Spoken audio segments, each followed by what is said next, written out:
রাজস্থানে জয়পুরে ভয়াবহ দুর্ঘটনা। হাইওয়েতে ব্রেক ফেল করে পরপর গাড়ি ও বাইকের ডাম্পারের ধাক্কায় মৃত্যু হলো অন্তত 11 জনের, আহত আরও বেশ কয়েকজন। ব্রেক ফেলের জেরে নিয়ন্ত্রণ হারিয়ে গাড়ি ও বাইক মিলিয়ে 30 থেকে 40টি যানবাহনে ধাক্কা মারে ডাম্পারটি। সিসি ক্যামেরায় ধরা পড়েছে সেই হাড়হিম করা ছবি।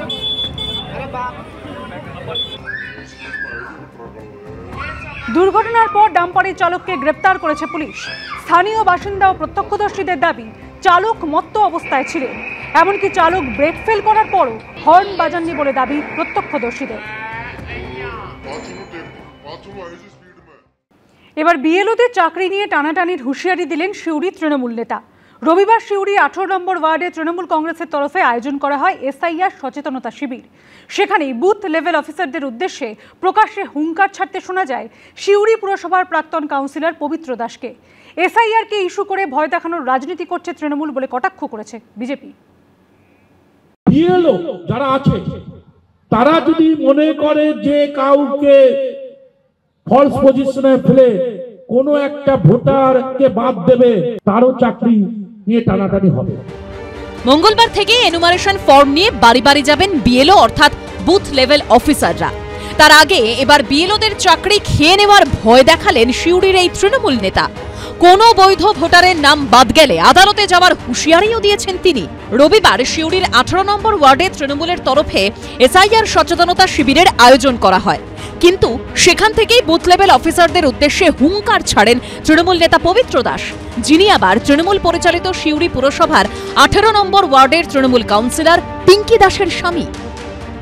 যদি কোনো বৈধ ভোটার যার সমস্ত কাগজপত্র আছে তাকে যদি ইচ্ছাকৃত বাদ দেওয়া হয়, তার এগেনস্টে আমরা কোর্টের মাধ্যমে লড়াই করব। সরকারি কাজে অপব্যবহার করছে সেটা প্রমাণিত করে দেবো। বিজেপি যদি নির্বাচন কমিশনারদের দিয়ে ভোটার লিস্ট বৈধ ভোটারদের সেখান থেকে কিছু নাম যদি বাদ দিয়ে দেয়, তাহলে আমরা কি ছেড়ে কথা বলবো?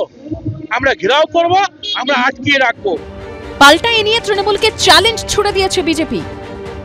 এসআইআর হোক, জলে জল দুধে দুধ হয়ে যাবে। সরকারি চাকরি খাবে যে কাউন্সিলরের হাজবেন্ড বলছে, তার চাকরিটা তো আগে যাবে। চাকরি খান না, কত বড় হিম্মত আছে আপনার দেখি। আমরা বিএলওদের পাশে আছি। হুমকি হুঁশিয়ারির এই পর্ব অবশ্য শুরু হয়েছে এ রাজ্যে এসআইআর ঘোষণারও অনেক আগে থেকে। একদিকে বিএলওদের কড়া বার্তা দিয়েছেন খোদ মুখ্যমন্ত্রী। সুতরাং এটা মনে রাখবেন, আপনারা চাকরি করেন স্টেট গভর্নমেন্টের, কোনো মানুষকে অযথা হ্যারাস করবেন না। বুথ লেভেল অফিসারদের বেঁধে রাখার দাওয়াই দিয়েছেন কোচবিহার পুরসভার চেয়ারম্যান। অন্যদিকে আবার বিএলওদের দায়িত্ব মনে করিয়েছেন বিরোধী দলনেতাও। বিহারে 52 জন বিএলও এখনো জামিন পায়নি, আপনাদের কিন্তু জেলে কাটাতে হবে। এই টানা পড়েনে বিএলওদের কার্যত চিড়ে চ্যাপ্টা অবস্থা। প্রতিটি বিএলও আতঙ্কিত, বিশেষ করে মহিলারা। আমাদের কাজের পরিবেশ যেন সুরক্ষিত থাকে। দায়িত্ব পেয়ে কাজের শুরুতেই যেভাবে হুমকি হুঁশিয়ারির মুখে পড়তে হচ্ছে তা নিয়ে ক্রমেই বিএলওদের কপালে বাড়ছে চিন্তার ভাঁজ। তাদের প্রশ্ন, এখনই এই অবস্থা হলে এরপর কি হবে? ভাস্কর মুখোপাধ্যায়ের রিপোর্ট, এবিপি আনন্দ, বীরভূম। মহিলাদের একদিনের ক্রিকেটে বিশ্বজয় ভারতের। হরমনপ্রীত, দীপ্তি শর্মা, শেফালি বর্মা, রিচা ঘোষদের দাপটে কার্যত উড়ে গেল দক্ষিণ আফ্রিকা। বিশ্বকাপ জয়ের আনন্দে মাতল 140 কোটি ভারতবাসী। রাষ্ট্রপতি থেকে প্রধানমন্ত্রী, লোকসভার বিরোধী দলনেতা থেকে পশ্চিমবঙ্গের মুখ্যমন্ত্রী শুভেচ্ছা জানালেন প্রত্যেকে।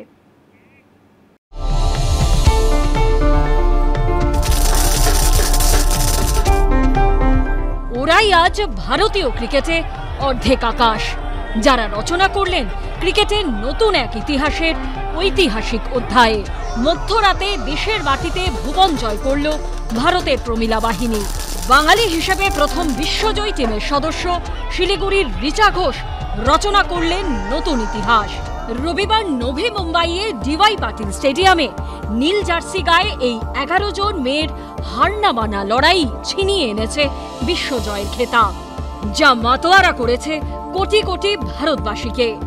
স্বপ্নের ফাইনালে দক্ষিণ আফ্রিকাকে 52 রানে হারিয়ে একদিনের ক্রিকেটে বিশ্বসেরা হয়েছে ভারতের উইমেন ইন ব্লুরা, যার জেরে 1983, 2011 পর ফের একবার 2025-এ ওয়ার্ল্ড কাপ চ্যাম্পিয়ন হল ভারত। বিশ্বকাপ জয়ী অধিনায়ক হিসেবে কপিল দেব মহেন্দ্র সিং ধোনিকে ছুঁয়ে ফেললেন ভারতীয় মহিলা ক্রিকেট দলের অধিনায়ক হরমনপ্রীত কৌর। 1983-তে কপিল দেবের টিম চ্যাম্পিয়ন হওয়ার পরে সারা ভারতবর্ষ জুড়ে একটা ওয়েভ এসেছিল, ঢেউ এসেছিল সবার কাছে। তখন আমরাও খেলছিলাম, যে আমরা তখন খেলি আর কি, যে একটা মনে হয়েছিল আমরাও পারবো। এই জয়টা ইন্ডিয়াকে একটা বিরাট অক্সিজেন দিয়েছে, বিশাল একটা পরিবর্তন চলে আসবে মেয়েদের ক্রিকেটে আমাদের ভারতবর্ষে।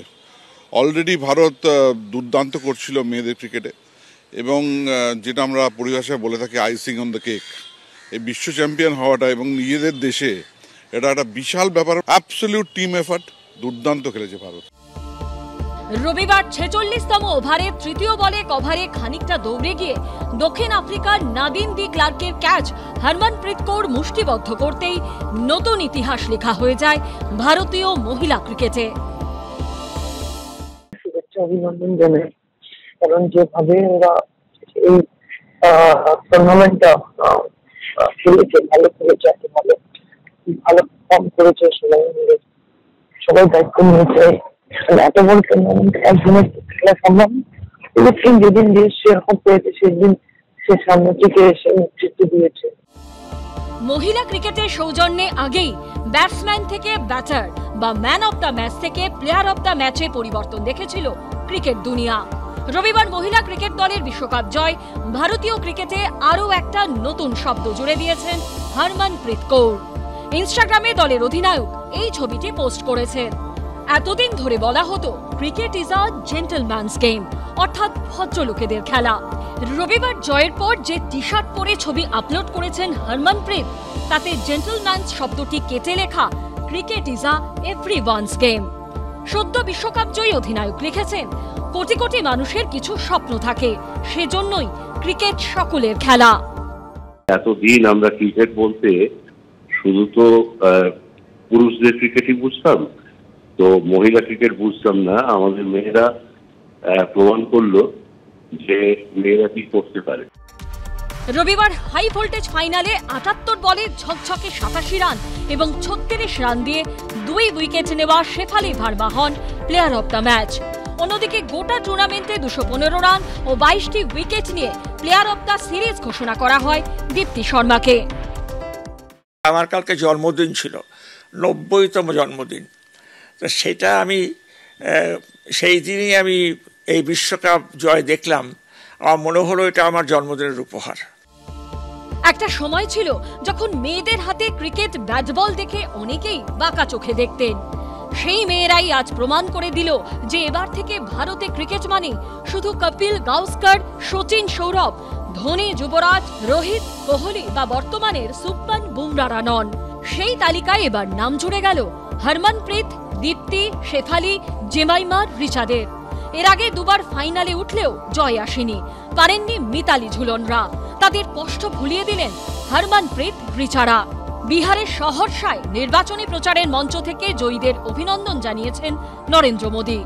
জয়ের শুভেচ্ছা জানিয়েছেন রাহুল গান্ধী ও মমতা বন্দ্যোপাধ্যায়ও। সৌমিত্র রায় ও সন্দীপ সরকারের রিপোর্ট, এবিপি আনন্দ।